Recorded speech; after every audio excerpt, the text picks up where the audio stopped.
கர்த்தரும் இரட்சகரும் வரப்போகிறதான ராஜாதி ராஜாவும் நியாயாதிபதியுமாயிருக்கிற ஆண்டவர் இயேசு கிறிஸ்துவின் ஈடு இணையற்ற பரிசுத்தமுள்ள மேலான நாமத்திற்கே என்றென்றைக்குமுள்ள சதா காலங்களிலும் மகிமை உண்டாவதாக. ஆமேன்.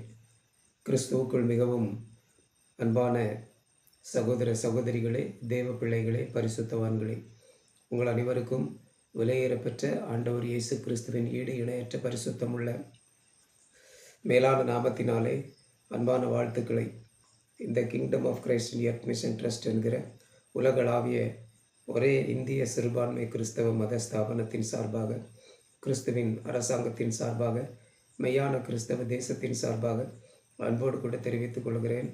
கர்த்தர் தாமே உங்கள் ஒவ்வொருவரையும் ஆசீர்வதிப்பாராக. ஆமேன். அன்பான தேவ பிள்ளைகளே, இன்றைக்கு 4/3/2026 புதன்கிழமை இரவு சரியாக 10:20. அன்பான தெய்வ பிள்ளைகளே, இப்பொழுதும் தூக்கம் வராமல் அப்படியே போராடிக்கிட்டு இருக்கிறேன். அழுதுகிட்டு தான் இருந்தேன். என்னுடைய முகத்தை பார்த்தா, என்னுடைய கண்களை பார்த்தா உங்களுக்கு தெரியும். தாவீது சொன்னது மாதிரி ராத்திரி முழுவதும் என்னுடைய படுக்கையை கண்ணீரால் நினைக்கிறேன் அப்படின்னு சொன்னார்ல, அது மாதிரி நம்ம தலைவாணிலாம் கண்ணீரால் நனைஞ்சு போயினா இருக்கும். அன்பானவர்களே,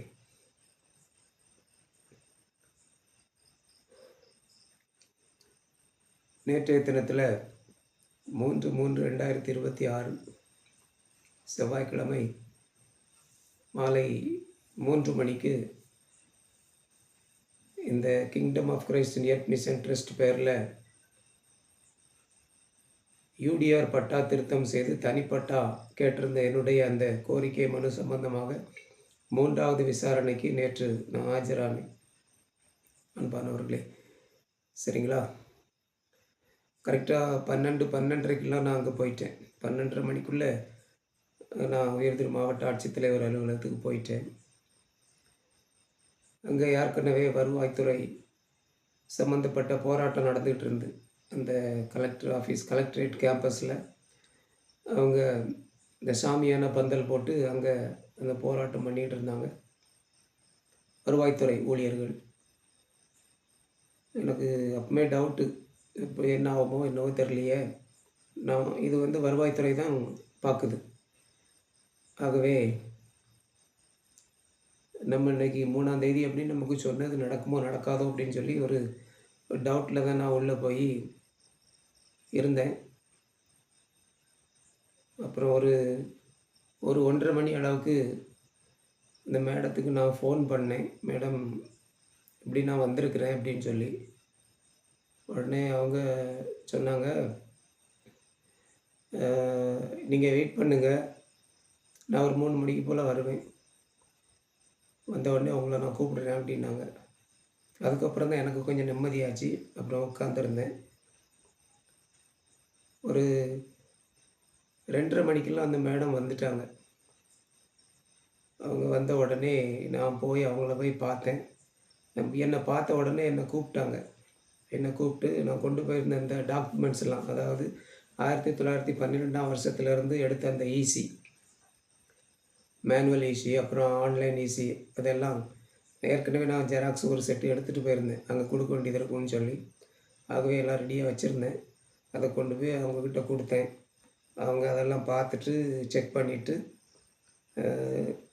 அந்த என் பேர் kingdom of Christ in earth mission trust பேர், அந்த 2லையும் டிக் பண்ணிவிட்டு அதை அப்புறம் என்கிட்ட கையெழுத்து வாங்கினாங்க. நான் விசாரணைக்கு ஆஜராகிருக்கிறேன் அப்படிங்கிற அந்த ஃபார்மில் என்கிட்ட கையெழுத்து வாங்கினாங்க. கையெழுத்து வாங்கிட்டு, சரி நீங்கள் அங்கே உட்காருங்க, நான் ஐயா வந்த உடனே உங்களை நான் கூப்பிடுறேன் அப்படின்னாங்க. 2:45 என்னை கூப்பிட்டுட்டாங்க. 2:45 என்னை கூப்பிட்டுட்டாங்க. கூப்பிட்டு அந்த ஐயா விசாரித்து இதெல்லாம் பார்த்துட்டு அப்புறம் அவங்க சொன்னாங்க, சரி இதை நீங்கள் இன்னும் வேறு எதையோ பார்க்கணும் அப்படின்னாங்க. அதை நீங்கள் பார்த்து அதை சரி பண்ணிடுங்க அப்படின்னாங்க அவங்கக்கிட்ட. அதனால் நான் என்னை வெளியே வெளியே கூப்பிட்டு வந்துட்டாங்க. வெளியே வாங்கன்ட்டு வெளியே வந்துட்டேன். வெளியே வந்ததுக்கப்புறம் அந்த மேடம் என்கிட்ட கூப்பிட்டு சொன்னாங்க, இப்போ வந்து வருவாய்த்துறையில் ஸ்ட்ரைக் நடந்துகிட்ருக்கு. அது எவ்வளோ நாள் நடக்கும் அப்படின்னு தெரியல. அதோடு கூட இன்னொரு பக்கம் எலெக்ஷன் ஒர்க்கு ஸ்டார்ட் ஆகி நடந்துகிட்ருக்கு. எலெக்ஷன் வரப்போதில் எலெக்ஷன் ஒர்க்கும் ரொம்ப பிஸியாக நடந்துகிட்ருக்குது.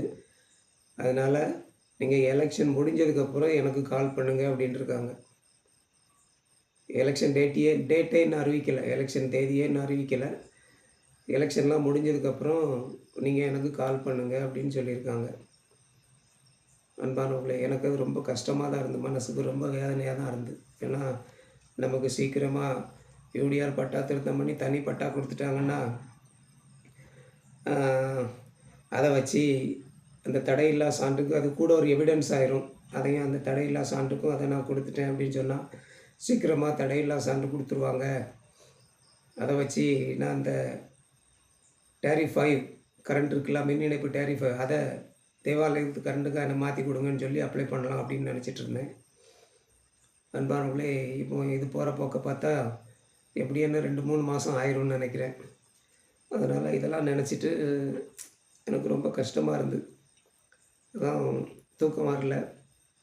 அழுதுகிட்டே இருந்தேன். ஆண்டவரே, ஒன்று ஒவ்வொரு காரியத்திலையும் இப்படி தடையாக இப்படி தாமதமாகிட்டு போகுது அப்படின்னு சொல்லி ரொம்ப கஷ்டமாக இருந்தது. அப்புறம் வருமானமும் இல்லை.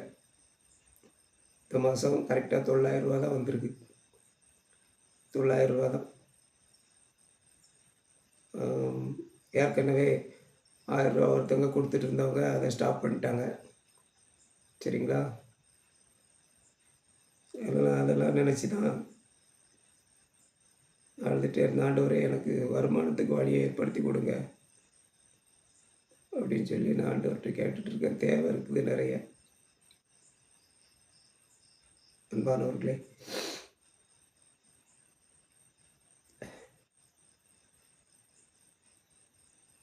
தனிப்பட்டா கிடச்சிரும். தடையில்லா சான்று கிடச்சிரும். ஒருவேளை தடையில்லா சான்றுக்கு அடுத்தால சப் கலெக்டர்லேருந்து விசாரணை பண்ணுவாங்க அப்படிங்கிற மாதிரி சொல்லியிருக்காங்க. சப் கலெக்டர் மூலமாக அந்த விசாரணைக்கும் அதை மாதிரி நான் ஒரு செட்டு ஜெராக்ஸ் கொடுக்கணும்.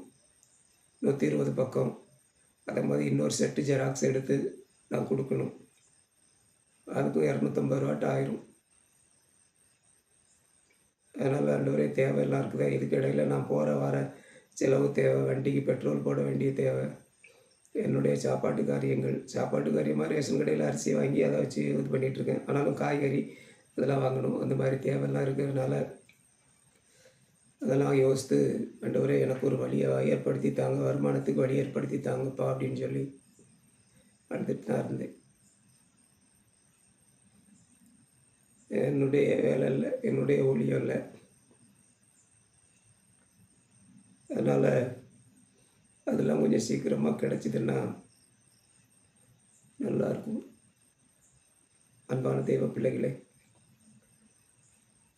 இந்த ராத்திரியில் இது வந்து எல்லாருக்கும் தெரிஞ்சிருக்கணும் அப்படிங்கிறதுக்காக இதை நான் யூடியூப்பில் அப்லோட் பண்ணதுக்காக இந்த வீடியோவை பதிவு பண்ணுறேன். அன்பான தெய்வ பிள்ளைகளே, சரிங்களா? என்னுடைய தரப்பில் நான் செய்ய வேண்டியதெல்லாம் செஞ்சுட்டேன். கிடச்சிரும், ஆனால் லேட் ஆகும்.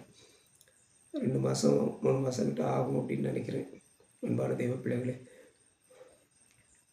இதுதான் அன்னைக்குள்ள செய்தி. கர்த்தர் தாமே உங்களை ஒவ்வொருவரையும் ஆசீர்வதிப்பாராக. ஆமேன், ஆமேன், ஆமேன். Praise the lord. Thank you Jesus.